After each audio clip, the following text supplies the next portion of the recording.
अब beauty corner में आप पाएंगे home decor and artifacts, god idols, wall piece, metal art and wall clocks, flower pots and artificial flower plants, latest collection of crockery, stylish range of bars, toys section, baking items, hamper articles, fully air condition showroom, lift facility के साथ Ved arena, first floor near Digambar Jain Mandir, Balaghat.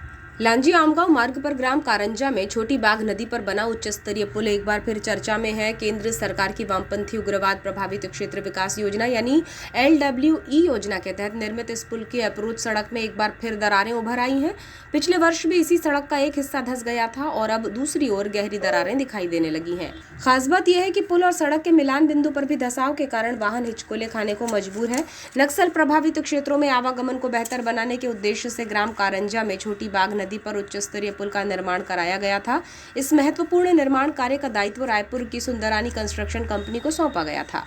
करोड़ों रुपए की लागत से तैयार ये परियोजना अब अपनी अप्रोच सड़क की बिगड़ती हालत के कारण लोगों की चिंता बढ़ा रही है। पिछले साल धंसाव, इस वर्ष फिर दरारें और अब पुल सड़क जोड़ पर बढ़ती परेशानी। ऐसे में सबसे बड़ा सवाल यही है कि आखिर करोड़ों रुपए की इस परियोजना की नियमित निगरानी और रखरखाव की जिम्मेदारी कौन निभा रहा है और क्या विभाग बरसात शुरू होने के पहले इस खतरे को टाल पाएगा या फिर किसी बड़ी घटना के बाद ही व्यवस्था की नींद खुलेगी। मानसून की दस्तक से पहले ही पुल के दोनों ओर बनी पहुंच मार्ग सड़क में लंबी और गहरी दरारें दिखाई देने लगी हैं। सड़क के किनारे कई स्थानों पर खिसकते नजर आ रहे हैं, जहां भविष्य में बड़े धंसाव की आशंका जताई जा रही है। ग्रामीणों और राहगीरों का कहना है कि यदि समय रहते सुधार कार्य नहीं कराया गया तो बरसात के दौरान स्थिति और भी गंभीर हो सकती है। ये पहली बार नहीं है जब इस सड़क की स्थिति चिंता का कारण बनी हो। पिछले साल मानसून के दौरान अप्रोच सड़क का एक हिस्सा धंस गया था, जिससे आवागमन प्रभावित हुआ था और लोगों को भारी परेशानियों का सामना करना पड़ा था।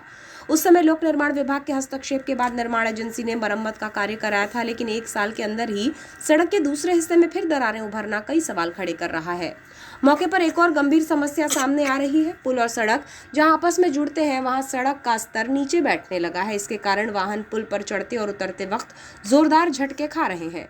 भारी वाहनों की आवाजाही के दौरान ये स्थिति और भी अधिक महसूस की जा सकती है। ग्रामीणों का आरोप है कि यदि पिछले वर्ष हुए धंसाव के बाद पूरी अप्रोच सड़क का तकनीकी परीक्षण कराया गया होता और स्थायी समाधान निकाला गया होता तो आज दोबारा ऐसी स्थिति निर्मित नहीं होती। इधर पुल के एक छोर पर शिलालेख का अभाव भी चर्चा का विषय बना हुआ है। निर्माण लागत, कार्य अवधि और निर्माण एजेंसी की जानकारी देने वाला शिलालेख या तो दिखाई ही नहीं देता या फिर पूरी तरह गायब है। ऐसे में परियोजना से जुड़ी महत्वपूर्ण जानकारी आम लोगों की पहुंच से बाहर है। ग्रामीणों और राहगीरों ने मांग की है कि बरसात शुरू होने के पहले अप्रोच सड़क की तकनीकी जांच कराकर स्थायी मरम्मत कराई जाए ताकि भविष्य में किसी अप्रिय घटना की नौबत न आए। इस पूरे मामले में SDO सेतु संभाग लोक निर्माण विभाग अर्जुन सनोडिया का कहना है कि निर्माण एजेंसी को अभी पूर्ण भुगतान नहीं किया गया है। पुल और अप्रोच सड़क की देखरेख की जिम्मेदारी फिलहाल निर्माण एजेंसी की ही है। मामला संज्ञान में आया है और शीघ्र ही संबंधित एजेंसी को आवश्यक मरम्मत कार्य कराने के निर्देश दिए जाएंगे। लांजी से हमारे सहयोगी बंटी गोपाल से लारे की रिपोर्ट।